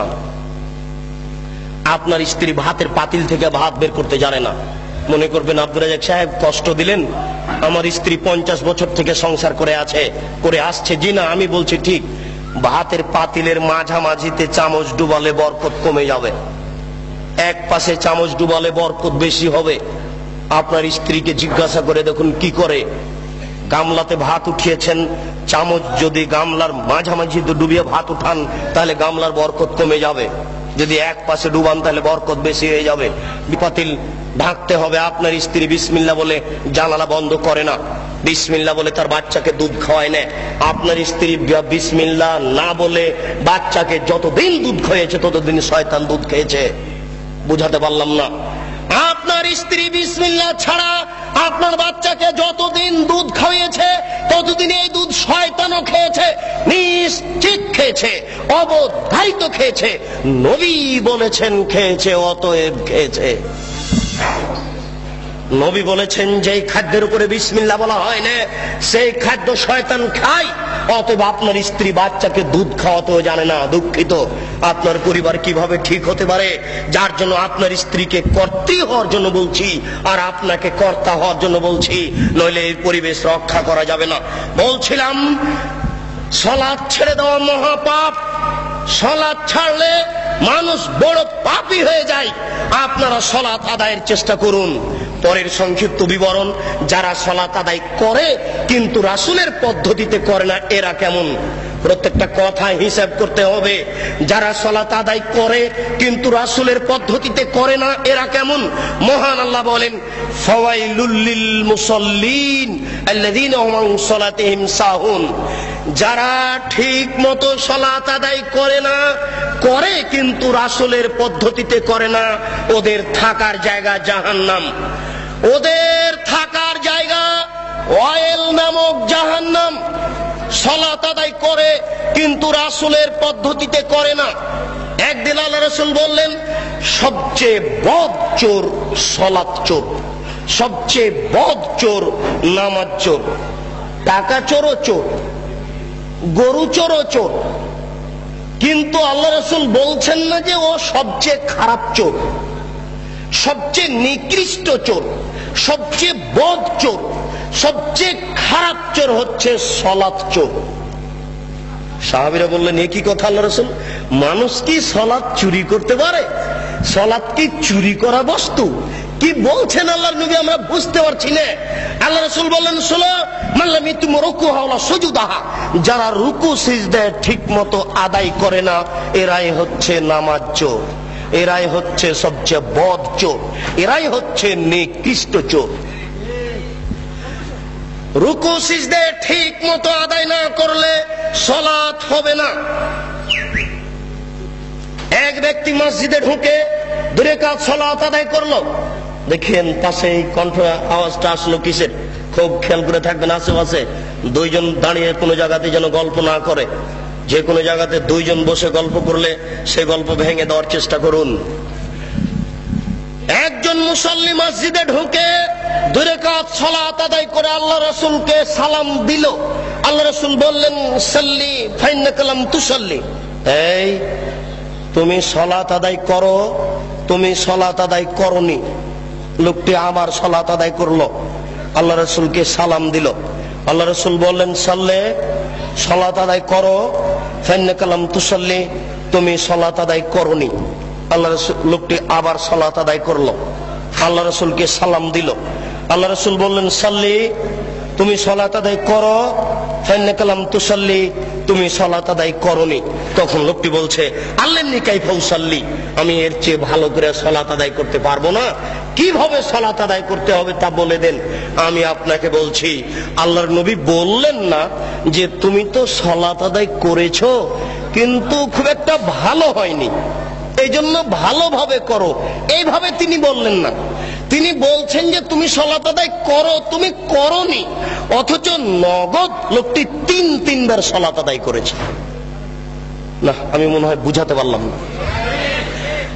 আল্লাহর নবী তাকে যদি বলতেন যে তুমি সালাত আদায় করেছো, খুব একটা ভালো হয়নি, তাহলে আমরা বুঝতাম যে কিছু নেকি পাবে। কিন্তু সরাসরি একবার না করে দিলেন, তুমি সালাত আদায় করোইনি। বোঝা যাচ্ছে সালাত আদায়ের পদ্ধতিতে ভুল হলে আল্লাহ নেকি দিবেন না, তা আল্লাহ রাসূল নাকচ করে দিয়েছেন। আলী রাদিয়াল্লাহু তাআলা আনহু বলেন, আল্লাহ রাসূল এক বৈঠকে বললেন, শোনো আলী, পূর্ব দিক থেকে কতগুলি লোক বের হবে, তারা এত বেশি সালাত আদায় করবে, তোমাদের সালাত তাদের কাছে কিছুই নয়। তুহকিরুনা সালাতাকুম মা সালাতিহিম, তোমরা তোমাদের সালাতকে তাদের সালাতের তুলনায় একেবারেই কম মনে করবে। সিয়ামাকুম মা সিয়ামিহিম, তারা এত রোজা রাখে, এত সিয়াম পালন করে, তোমাদের সিয়াম, তোমাদের রোজা তাদের কাছে কিছুই নয়, তারা খুব বেশি বেশি সিয়াম পালন করে। আমালাকুম মা আমালিহিম, তোমরা তোমাদের তাসবিহ তাহলিল জিকির আজকার তাদের কাছে কিছুই নয়, তারা এত তাসবিহ তাহলিল করে, তাসবিহ দানা হাতে করেই থাকে, তাসবিহ দানায় তাসবিহ গুনলে নবীকে অপমান করা হবে। আঙ্গুলে তাসবিহ গণনা করতে হবে, প্রমাণে 4টি সহিহ হাদিস আছে। তার একটি সহিহ হাদিস হচ্ছে ডান হাতে তাসবিহ গণনা করতে হবে, তার একটি সহিহ হাদিস হচ্ছে আঙ্গুল বিচারের কাঠ গড়াতে কথা বলবে, আঙ্গুল বিচারের কাঠ গড়াতে বলবে, আল্লাহ আমার মাধ্যমে লোকটি তাসবিহ পাঠ করেছে, দয়া করে তুমি একে ক্ষমা করে দাও। তাসবিহ দানায় তাসবিহ গণনা করা রাসূলের সুন্নাত নয়। আল্লাহ রাসূল বলছেন, তারা এত তাসবিহ তাহলিল জিকির আজকার করবে, তোমাদের জিকির তাদের কাছে কিছুই নয়, তোমাদের সালাত, তোমাদের নামাজ, তোমাদের রোজা, তোমাদের জিকির আজকার তাদের কাছে কিছুই নয়। শোনো আলী, ইন্নামা তাজুদুনা ফাকতুলহুম, তোমরা যদি তাদের পাও তাহলে তাদের কুরবানি করো। আইনা বিল আজরি লিমান কাতালাহুম, যারা তাদের হত্যা করতে পারবে তারাই সবচেয়ে বেশি নেকি পাবে, যারা তাদের হত্যা করতে পারবে তারাই সবচেয়ে বেশি নেকি পাবে। নেন এবার এক শ্রেণীর নামাজিকে আল্লাহ রাসূল হত্যা করতে বললেন, এক শ্রেণীর রোজাদারকে আল্লাহ রাসূল হত্যা করতে বললেন, এক শ্রেণীর জিকির আজকারকারীকে আল্লাহ রাসূল হত্যা করতে বললেন। আমি এখন যদি আপনাকে বলি এই, তাহলে আপনি কষ্ট পাবেন। আপনি হাদিসটি বুখারী মুসলিমের নিজে পড়ে দেখুন, বিবেচনা করুন, চিন্তা ভাবনা করুন। ওই যুগ আর নেই যে যুগে আপনার সামনে আমি ধুলা ছিটিয়ে চলে গেলাম চোখের সামনে। এখন বুখারী বাংলায়, মুসলিম বাংলায়, আবু দাউদ, নাসাই, তিরমিজি সব বাংলায়। আপনিও কালকে সকালে এই হাদিসগুলি পড়ে দেখতে পারেন, আপনি যাচাই বাছাই করুন। আপনি বিবেকবান মানুষ, আপনার বিবেকের সামনে একটা অহেতুক কথা বলে চলে যাব, এটা হয় না, ওই সময় পার হয়ে গেছে, এখন নগদ বুঝার সময় এসেছে। আল্লাহ রাসূল বলছেন, আলী শোনো, তাদেরকে যদি তোমরা হত্যা করতে পারো, যে ব্যক্তি হত্যা করতে পারবে সেই সবচেয়ে বেশি নেকি পাবে। তাহলে বোঝা যাচ্ছে যে সব সালাত আল্লাহর দরবারে কবুল হবে না। কবুল হওয়া তো দূরের কথা, ওই ব্যক্তি হচ্ছে হত্যার যোগ্য। কেন? ওইভাবে সালাত আদায় করে রাসূলকে অপমান করেছে। যদিচ এদের একজন বড় মৌলানা আব্দুর রব খুলনা বলছেন, এই দল সে দল, এই দল টুঙ্গির দল। আমরা এই কথা বলতে চাচ্ছি না। তারা যাই হোক না কেন, যে ব্যক্তি হোক না কেন, আপনার সালাতটা ঠিক হচ্ছে কিনা আপনি এখন থেকে প্রস্তুতি গ্রহণ করুন, এটা আমার অনুরোধ। সংক্ষিপ্ত বিবরণে বলছিলাম, হে আমার উপস্থিত বৈঠকের দিনই মুসলিম ভাই ও বোন, রাসূলের পদ্ধতিতে সালাত আদায় না করলে ওই সালাত হবে না। এখানে একটা গুরুত্ব পেশ করতে গিয়ে আর একটি কথা বলছি। আসরের টাইমে আল্লাহ রাসূল এরকম গিলাস হাতে করে পানি পান করে নিয়ে বললেন, দেখো এটা রমজান মাস, আমি সিয়াম ছেড়ে দিলাম। আসরের সালাতের পরে আমি রোজা সিয়াম ছেড়ে দিলাম, তার মানে তোমরাও ছেড়ে দাও। কিছুক্ষণ পরে রাসূলের কাছে সংবাদ পৌঁছিল, এখনো কিছু লোক সিয়াম আছে। তাদের দাবি যারা পারে না তারা ছেড়ে দিবে। আমরা তো পারি, আমাদের কি অসুবিধা, আমরা কেন ছাড়বো? আল্লাহ রাসূল বললেন, উলাইকা হুমুল ওসাত, উলাইকা হুমুল ওসাত, উলাইকা হুমুল ওসাত।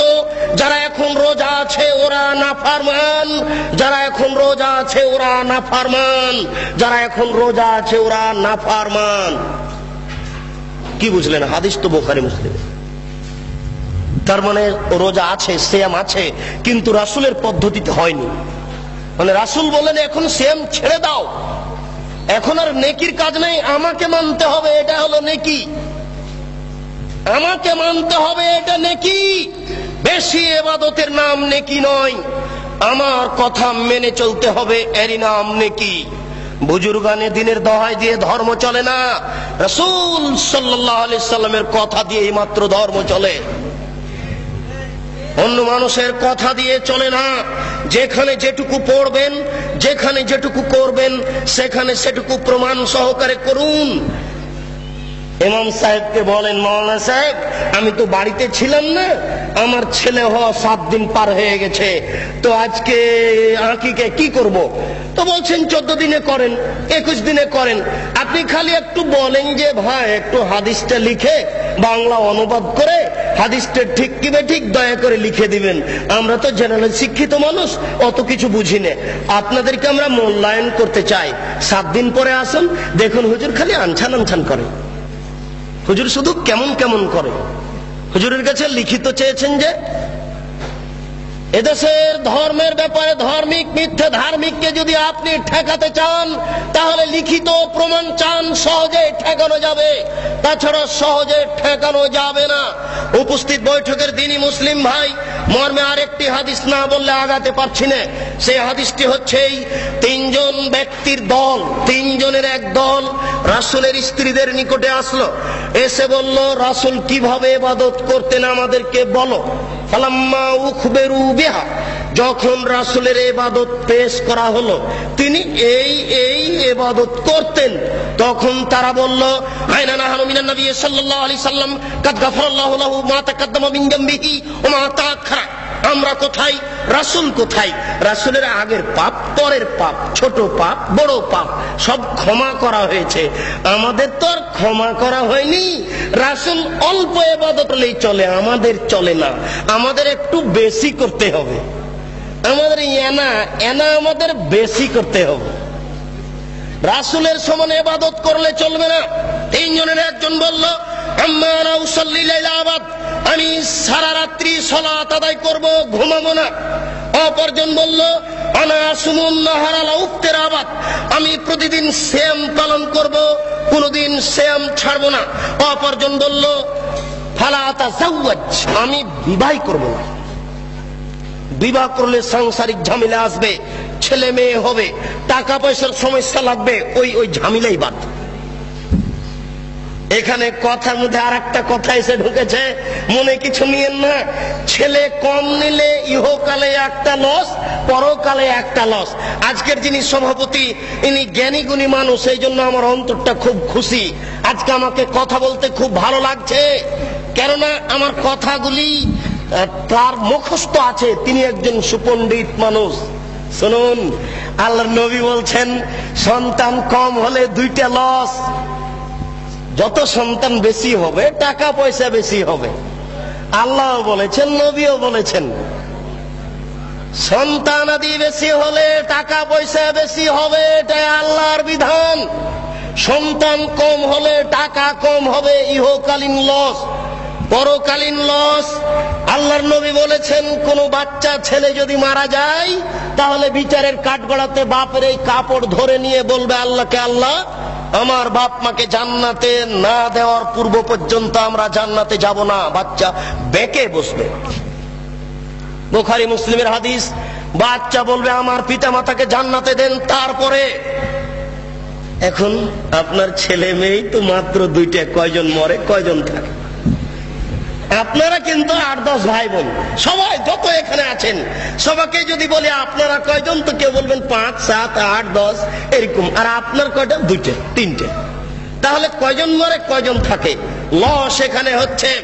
হে উপস্থিত বৈঠকের দিনী মুসলিম ভাই বোন, রাসূলের পদ্ধতিতে সালাত আদায় করুন। তিনি বলেন, সাল্লু কামা রাআইতুমুনি উসাল্লি, তোমরা সালাত আদায় করো যেভাবে আমাকে সালাত আদায় করতে দেখছো। আল্লাহু আকবার বলে সালাত শুরু করবেন। সালাত শুরু করার সময়তে দুই পায়ের মাঝে অর্ধ হাত 1 বিঘত মতো ফাঁক থাকবে। স্পষ্ট হাদিস দ্বারা প্রমাণিত নয়।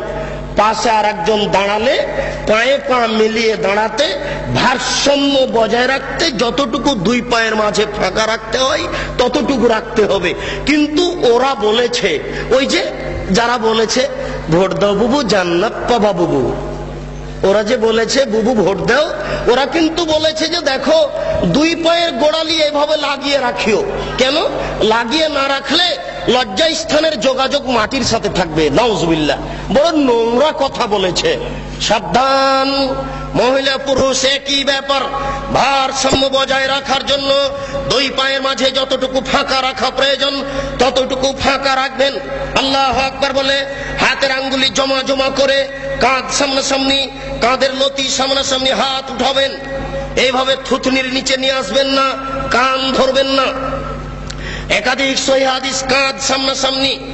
এই আল্লাহু আকবার বলে ডান হাতের কবজি বাম হাতের কবজির উপরে রাখবেন। আল্লাহু আকবার বলার পূর্বে কোনো শব্দ চলবে না। সশব্দে নিয়ত করলে আল্লাহ রাসূলকে অপমান করা হবে। সশব্দে নিয়ত করলে আল্লাহ রাসূলকে উপেক্ষা করা হবে। আল্লাহ রাসূলকে উপেক্ষা করে কেউ আল্লাহকে সন্তুষ্ট করতে পারবে না, এটা ভুল পদ্ধতি। অতএব আল্লাহু আকবার বলার পূর্বে কোনো শব্দ মুখ দিয়ে উচ্চারণ হবে না। জায়নামাজে দাঁড়িয়ে আল্লাহু আকবার বলার পূর্বে কোনো শব্দ মুখ দিয়ে উচ্চারণ হবে না। ডান হাতের কবজি বাম হাতের কবজির উপরে দিতে পারেন, সহিহ হাদিস। আর একটু আগে বাড়িয়ে বাহুর উপরে বাহু দিতে পারেন, সহিহ হাদিস। বুকের উপরে রাখবেন, নাভির নিচে রাখার 3টি হাদিস আছে যা গ্রহণীয় নয়। অতএব বুকের উপরে রাখুন। আপনি বলুন, আল্লাহুম্মা বা'id বাইনি ওয়া বাইনা খাতায়ায়া কামা বা'adta বাইনাল মাশরিক ওয়াল মাগরিব। হে আল্লাহ, তুমি আমাকে আর আমার পাপকে অত দূরত্বে রাখো, পূর্ব এবং পশ্চিমকে তুমি যত দূরত্বে রেখেছো, পূর্ব এবং পশ্চিম যেমন লক্ষ লক্ষ মাইল দূরত্ব রয়েছে, তুমি আমাকে আর আমার পাপকে অত দূরত্বে রাখো। আল্লাহুম্মা নাক্কিনি মিনাল খাতায়া কামা ইউনাক্কা সাওবুল আবিজ মিনাদ দানাস। হে আল্লাহ, তুমি আমার পাপকে ধুয়ে পরিষ্কার করে দাও যেমন ভাবে সাদা কাপড়কে ময়লা থেকে ধুয়ে পরিষ্কার করা হয়। আল্লাহুম্মা গসিল খাতায়া বিল মাই ওয়াস সালজি ওয়াল বারাদ। হে আল্লাহ, তুমি আমার পাপকে ঠান্ডা স্বচ্ছ পরিষ্কার পানি দিয়ে ধুয়ে পরিষ্কার করে দাও। আউযু বিল্লাহি মিনাশ শাইতানির রাজিম। মারদুদ বিতাড়িত শয়তান থেকে পরিত্রাণ চাচ্ছি। বিসমিল্লাহির রহমানির রহিম। পরম দাতা দয়ালুর নামে আরম্ভ করছি। আলহামদুলিল্লাহি রাব্বিল আলামিন। বিশ্বজগতের প্রতিপালকের প্রশংসা। আর রহমানির রহিম, তিনি হচ্ছেন পরম দাতা দয়ালু। মালিক ইয়াউমিদ্দিন, তিনি হচ্ছেন বিচার দিনের মালিক। ইয়াকা না'বুদু, একমাত্র তোমার ইবাদত করছি। ওয়া ইয়াকা নাস্তাইন, একমাত্র তোমার নিকটে সাহায্য চাই। ইহদিনাস সিরাতাল মুস্তাকিম, তুমি আমাকে সোজা সঠিক পথ দেখাও। সিরাতাল্লাযিনা আন'আমতা আলাইহিম, ওই পথ তুমি দেখাও যে পথ সহজ সরল সঠিক। যাদের প্রতি তুমি দয়া করেছো, অনুগ্রহ করেছো, তাদের পথ তুমি দেখাও। গায়রিল মাগযুবি আলাইহিম ওয়ালাজ যালিন, যারা ভ্রান্ত, যাদের উপরে তুমি অসন্তুষ্ট হয়েছো, তাদের পথ তুমি দেখাও না। এরপরে বিসমিল্লাহির রহমানির রহিম, পরম দাতা দয়ালুর নামে আরম্ভ করছি। যে কোন একটি সূরা। আল কারিয়া, মহা দুর্ঘটনা। মাল কারিয়া, মহা দুর্ঘটনা কি? ওমা আদরাকা মাল কারিয়া। হে নবী, আপনি কি বলতে পারেন মহা দুর্ঘটনা কি? ইয়াউমা ইয়াকুনুন নাসু কাল ফারাশিল মাবসুস, যেদিন মানুষেরা কীট পতঙ্গের নয় বিক্ষিপ্ত হয়ে পড়বে। ওয়াতাকুনুল জিবালু কালাইহিল মানফুস, যেদিন পাহাড়গুলি ধুলিত তুলার নেই একবারে বিক্ষিপ্ত হয়ে আকাশে উড়ে যাবে। ফাম্মা মান সাকালাত মাওয়াজিনুহু ফাহুয়া ফি শাতির রাজিয়া, যার নেকির পাল্লা ভারী হবে তার জীবিকা নির্বাহ অতীব সুখ স্বাচ্ছন্দ্যময় হবে। ওয়াম্মা মান খাফফাত মাওয়াজিনুহু ফাউম্মুহু হাবিয়া, যার নেকির পাল্লা হালকা হয়ে যাবে তার থাকার জায়গা হবে অতীব গভীর গহ্বর জাহান্নাম। ওমা আদরাকা মা হিয়া, হে নবী আপনি কি বলতে পারেন গভীর গহ্বর সেই জায়গাটি কি? নারুন হামিয়া, তা হচ্ছে জ্বলন্ত উত্তপ্ত আগুন। এই বলে আল্লাহু আকবার বলে হাত খুলে দিয়ে ওই পর্যন্ত উঠাবেন। হাতের আঙ্গুল জমা জমা থাকবে, আঙ্গুলের মাথা আকাশমুখী থাকবে, আঙ্গুলের তালু পশ্চিমমুখী থাকবে। এই বলে আপনি রুকুতে চলে যাবেন। হাত দুটি রডের মতো সোজা হয়ে থাকবে, আঙ্গুলগুলি খোলা খোলা থাকবে, কোমর থেকে সামনের ওজন হাতের উপরে থাকবে। হাত দুটি রডের মতো সোজা হয়ে থাকবে, আপনার এই কোমর থেকে এই সামনের অংশ একেবারে সোজা হয়ে থাকবে। এই পিঠের লম্বা হাড়, মাথা উঁচুও হবে না মাথা নিচুও হবে না। একাধিক সহিহ হাদিস আঙ্গুল খুলে খুলে রেখে আপনি বলবেন সুবহান রাব্বিয়াল আযীম। উঁচু আল্লাহর পবিত্রতা বর্ণনা করছি যতবার ইচ্ছে, 3 বারের হাদিস ঠিক নয়, 10 বারের হাদিস ঠিক নয়। নইলে আপনি বলতে পারেন সুবহানাকা আল্লাহুম্মা রাব্বানা ওয়া বিহামদিকা আল্লাহুম্মা ইগফিরলি, হে আল্লাহ তোমার প্রশংসা সহকারে পবিত্রতা বর্ণনা করছি, দয়া করে তুমি আমাকে ক্ষমা করে দাও, যতবার ইচ্ছে। এরপরে যত দোয়া আছে আপনি বলতে পারেন সামি আল্লাহু লিমান হামিদা রাব্বানা লাকাল হামদ হামদান কাসীরান তাইয়িবান মুবারাকান ফি। আল্লাহ ওই লোকের প্রশংসা শুনলো যে তার প্রশংসা করলো, খুব তার প্রশংসা, বরকতময় তার প্রশংসা। আকাশ পরিমাণ প্রশংসা, জমিন পরিমাণ প্রশংসা, আকাশ জমিনের মধ্যে যে ফাঁকা রয়েছে এই পরিমাণ প্রশংসা। বিলামা শেত আমিন শহীদ বাদ, তুমি কত প্রশংসা চাও তা আমি জানি না, তুমি যত চাও তত তোমার প্রশংসা। এই বলে আপনি সিজদায় চলে যাবেন। উল্লেখ্য যে এতদিন পর্যন্ত যেভাবে সিজদা দিচ্ছিলেন আজকে তার থেকে একটু নাক কপাল আগে রাখবেন, 8-10 আঙ্গুল, যেন পিঠের লম্বা হাড় একেবারে সোজা হয়ে যায়। আপনি 2 কনুইকে উঠিয়ে রাখবেন। ওই বোনেরা কিন্তু বলে গেছে আপনার স্ত্রীকে যে সিজদায় যখন যাবা তখন একবারে মাটিতে পড়ে যাবা, হাতি যেমন পড়ে যায় আঁটো হয়ে সিজদা করবা। এই সিজদায় সালাত হবে না। ওই যে সবচেয়ে বজ্জর বলা হয়েছে রুকু এবং সিজদায় এই চুরি করে, এটা একটা সিজদা। আপনি 2 কনুইকে উঠে রাখবেন, নারী পুরুষ একই ব্যাপার, যেন পেটের নিচ দিয়ে ছাগলের বাচ্চা পার হতে পারে। আঙ্গুল জমা জমা থাকবে, 2 কানের পাশে থাকবে, নাক কপাল মাটিতে লাগানো থাকবে। মাটিতে যাওয়ার সময় হাত আগে রাখবেন, পা পরে রাখবেন। আপনি বলবেন সুবহান রাব্বিয়াল আলা, উঁচু আল্লাহর পবিত্রতা বর্ণনা করছি যতবার ইচ্ছে। নইলে আপনি বলবেন সুবহানাকা আল্লাহুম্মা রাব্বানা ওয়া বিহামদিকা আল্লাহুম্মা ইগফিরলি। নইলে আপনি বলবেন আল্লাহুম্মা ইগফিরলি জামবি কুল্লাহু দিক্কাহু ওয়া যুল্লাহু ওয়া ওয়ালাহু আখরাহু ওয়া নিয়াতুহু সিররা। হে আল্লাহ তুমি আগের পাপ, পরের পাপ, ছোট পাপ, বড় পাপ, প্রকাশ্য পাপ, অপ্রকাশ্য পাপ, জীবনে যত পাপ করেছি সমস্ত পাপ তুমি ক্ষমা করে দাও। সিজদা থেকে উঠে আপনি বলবেন আল্লাহুম্মা ইগফিরলি ওয়ারহামনি ওয়াহদিনি ওয়াফিনি ওয়ারযুকনি। হে আল্লাহ তুমি আমাকে ক্ষমা করো, আমাকে রুজি দাও, আমার প্রতি দয়া করো, আমাকে সঠিক পথ দেখাও। আর আপনি দোয়া আছে পড়তে পারেন। আবার সিজদা যাবেন, আবার সিজদা থেকে উঠে আর 1 রাকাত পড়বেন। এই হলো 2 রাকাত। যদি আপনার আত্মাহিয়াতুর বৈঠক হয় তাহলে বাম হাতের আঙ্গুলগুলি জমা জমা হয়ে হাঁটুর উপরে থাকবে, আর ডান হাত ওইরকমই থাকবে। তবে ডান হাতের অবস্থা হচ্ছে এই 2টি আঙ্গুল জমা করে নেবেন, 3টি আঙ্গুলের নখের উপরে বৃদ্ধাঙ্গুলের পেট রেখে এইভাবে গোলাকার করে ধীর গতিতে আঙ্গুল নড়াতে থাকবেন। একবার আঙ্গুল উঠাতে হবে, এর প্রমাণে পৃথিবীতে কোনো ভুয়া হাদিসও নেই। কিভাবে চলে আসলো তা জবাব দিতে পারবো না, জবাব আপনাদের দিতে হবে। ঠিক ওই দোয়ার মতো একবার আঙ্গুল উঠাতে হবে, এর প্রমাণে দুনিয়াতে কোনো জালজয়ী ভুয়া হাদিস নেই। অবিরাম ধীর গতিতে আঙ্গুল নড়াতে হবে। সালামের বৈঠক হয় যদি তাহলে বাম পাকে ডান দিক দিয়ে বের করে দিবেন, নিতম্ব মাটির উপরে রেখে দিবেন, এটাই শরীয়ত। এরপরে আপনি বলবেন আত্তাহিয়াতু লিল্লাহি ওয়াস সালাওয়াতু ওয়াত তাইয়্যিবাতু, সমস্ত ইবাদত আল্লাহর জন্য। আসসালামু আলাইকা আইয়ুহান নবিয়্যু, হে নবী আপনার উপরে শান্তি অবতীর্ণ হোক। আসসালামু আলাইনা ওয়া আলা ইবাদিল্লাহিস সালিহিন, শান্তি আমাদের প্রতি হোক, ভালো বড় মানুষের প্রতি হোক। আশহাদু আল্লা ইলাহা ইল্লাল্লাহ, আমি সাক্ষ্য দিচ্ছি আল্লাহ ব্যতীত কোনো মাবুদ নাই। ওয়া আশহাদু আন্না মুহাম্মাদান আবদুহু রাসূলুহু, আমি সাক্ষ্য দিচ্ছি মুহাম্মদ সাল্লাল্লাহু আলাইহি ওয়াসাল্লাম তার রাসূল, তার দাস। আল্লাহুম্মা সাল্লি আলা মুহাম্মাদি ওয়া আলা আলি মুহাম্মাদ কামা সাল্লাইতা আলা ইব্রাহিম ওয়া আলা আলি ইব্রাহিম ইন্নাকা হামিদুম মাজিদ। হে আল্লাহ তুমি মুহাম্মদ সাল্লাল্লাহু আলাইহি ওয়াসাল্লাম ও তার বংশধরের প্রতি শান্তি অবতীর্ণ করো, যেমন ভাবে ইব্রাহিম আলাইহিস সালাম ও তার বংশধরের প্রতি শান্তি অবতীর্ণ করেছো। তুমি প্রশংসনীয়, তুমি জ্ঞানী। আল্লাহুম্মা বারিক আলা মুহাম্মাদি ওয়া আলা আলি মুহাম্মাদ কামা বারাকতা আলা ইব্রাহিম ওয়া আলা আলি ইব্রাহিম ইন্নাকা হামিদুম মাজিদ। হে আল্লাহ তুমি নবী মুহাম্মদ সাল্লাল্লাহু আলাইহি ওয়াসাল্লাম ও তার বংশধর প্রতি বরকত নাজিল করো, যেমন ভাবে ইব্রাহিম আলাইহিস সালাম ও তার বংশধর প্রতি বরকত নাজিল করেছো। তুমি প্রশংসনীয়, তুমি জ্ঞানী। আল্লাহুম্মা ইন্নী যালামতু নাফসি যুলমান কাসীরা, হে আল্লাহ জীবনে খুব পাপ করেছি, পাপ ফেলি, দয়া করে আমাকে ক্ষমা করে দাও। মাগফিরাতাম মিন ইনদিক, ক্ষমা একমাত্র তোমার পক্ষ থেকে হয়ে থাকে। ওয়ারহামনি ইন্নাকা আনতাল গাফুর রাহিম, তুমি যে দয়াশীল, তুমি যে ক্ষমাশীল, তুমি দয়া না করলে, তুমি ক্ষমা না করলে আমাকে কে ক্ষমা করবে? আল্লাহ নাউযু বিকা মিন আযাবি জাহান্নাম, আমি তোমার নিকটে জাহান্নামের শাস্তি থেকে বাঁচতে চাচ্ছি। ওয়া নাউযু বিকা মিন আযাবিল কবর, তোমার নিকটে কবরের শাস্তি থেকে বাঁচতে চাচ্ছি। ওয়া নাউযু বিকা মিন ফিতনাতি মাসিহিদ দাজ্জাল, আমি দাজ্জালের ফিতনা থেকে তোমার নিকটে বাঁচতে চাচ্ছি।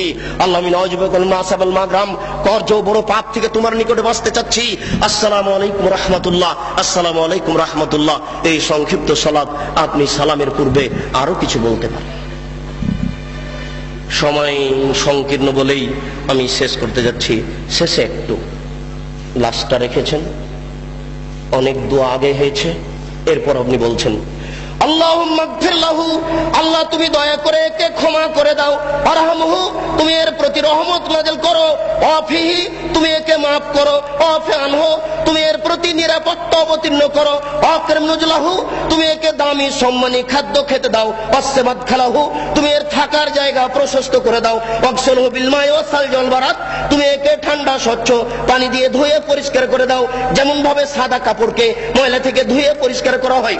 আবদালহু দারান খায়রান মিন দারিহি, দুনিয়াতে যে বাড়ি ছিল তার চেয়ে সুন্দর বাড়ি দাও। আহলান খায়রান মিন আহলিহি, দুনিয়াতে যে পরিবার ছিল তার চেয়ে সুন্দর পরিবার দাও। ওয়া জাওজান খায়রান মিন জাওজিহি, দুনিয়াতে যে স্ত্রী ছিল তার চেয়ে সুন্দর স্ত্রী দাও। আদখিলহুল জান্নাহ, তুমি একে জান্নাতে প্রবেশ করিয়ে দাও। ওয়া মিন আযাবিল কবরে, তুমি একে কবরের শাস্তি থেকে রক্ষা করো। ওয়া মিন আযাবিন নার, তুমি একে জাহান্নামের শাস্তি থেকে রক্ষা করো। আল্লাহুম্মা গফির লিহাইয়িনা, যারা আমাদের জীবিত তাদের তুমি ক্ষমা করে দাও। ওয়া মাইয়িতিনা, যারা আমাদের মারা গেছে তাদের তুমি ক্ষমা করে দাও। ওয়া শাহিদিনা, যারা জানাজায় উপস্থিত হয়েছে তাদের তুমি ক্ষমা করে দাও। ওয়া গায়েবিনা, যারা জানাজায় উপস্থিত হতে পারেনি তাদের তুমি ক্ষমা করে দাও। ওয়া সাগীরিনা, যারা আমাদের ছোট তাদের তুমি ক্ষমা করে দাও। ওয়া কাবীরিনা, যারা আমাদের বড় তাদের তুমি ক্ষমা করে দাও। ওয়া যাকারিনা, যারা আমাদের পুরুষ তাদের তুমি ক্ষমা করে দাও। ওয়া উনসানা, যারা আমাদের মহিলা তাদের তুমি ক্ষমা করে দাও। আল্লাহুম্মা মান আহয়াতাহু মিন্না ফাইরিল ইসলাম, হে আল্লাহ তুমি যদি আমাদের কাউকে জীবিত রাখো তাহলে মুসলমান করে জীবিত রাখো। ওমান তাওফাইতাহু মিন্না ফাতাওফাহু লিল ঈমান, আল্লাহ তুমি যদি আমাদের কাউকে মারতে চাও তাহলে ঈমানদার করে মারো। আল্লাহুম্মা লা তাহরিমনা আজরাহু ওয়া লা তাফতিননা বাদা, আল্লাহ এই লোকটা মরে যাওয়ার কারণে আমরা দুঃখিত হয়েছি, এই কারণে তুমি আমাদের নেকি দান করো, তুমি আমাদের বিপদগামী করো না। আসসালামু আলাইকুম রাহমাতুল্লাহ, আসসালামু আলাইকুম রাহমাতুল্লাহ। আলোচনার প্রবৃত্তি। হে উপস্থিত বৈঠকের দিনী ভাই, আপনার যদি সোচ্চার না হন তাহলে দেশের মিথ্যা বক্তব্য, মিথ্যা তাফসির, মিথ্যা হাদিস ঠেকানো যাবে না। এই দেশের মাটিতে প্রায় 3 লক্ষ জালজয়ী হাদিস আছে, লক্ষ লক্ষ মিথ্যা তাফসির আছে। এই দেশের মাটিতে আমার বুঝ অনুপাতে শতকরা 95 জন বক্তা মিথ্যুক আর শতকরা 98 জন মুফাসসির মিথ্যুক। আপনারা সোচ্চার হন, আমাদের পরামর্শ দেন, আমরা আপনাদের কাছে সঠিক কথা পেশ করার চেষ্টা করি। 12 মাস দিন প্রচার করার চেষ্টা করি, সিজনাল প্রচার ছেড়ে দিয়ে, নইলে আমাদেরও পরকাল হারাবে, আপনাদের হারাবে। সাথে সাথে যেভাবে সালাতের কথা বললাম সেভাবে আপনারা আদায় করার চেষ্টা করুন। প্রতিপালক তুমি বড় দয়াশীল, তুমি বড় ক্ষমাশীল, তুমি বড় রহমতশীল, তোমার বড় রহমতের আশা দাঁড়িয়ে বলছি, তার যে আমাদের মারা গেছে তাদের তুমি ক্ষমা করে দাও। যারা আমরা অসুস্থ তাদের তুমি আরোগ্য দাও। যারা আমরা বেঁচে আছি নারী পুরুষ তাদেরকে তোমার রাসূলের পদ্ধতি অনুপাতে চলার তৌফিক দান করো। এ দাবি, এ দাওয়া, এই দোয়া তোমার দরবারে রেখে আজকের সংক্ষিপ্ত আলোচনা এখানে শেষ করলাম। সুবহানাকা আল্লাহুম্মা ওয়া বিহামদিকা আশহাদু আল্লা ইলাহা ইল্লা আনতা আস্তাগফিরুকা ওয়া আতুবু ইলাইক। আসসালামু আলাইকুম ওয়া রাহমাতুল্লাহ।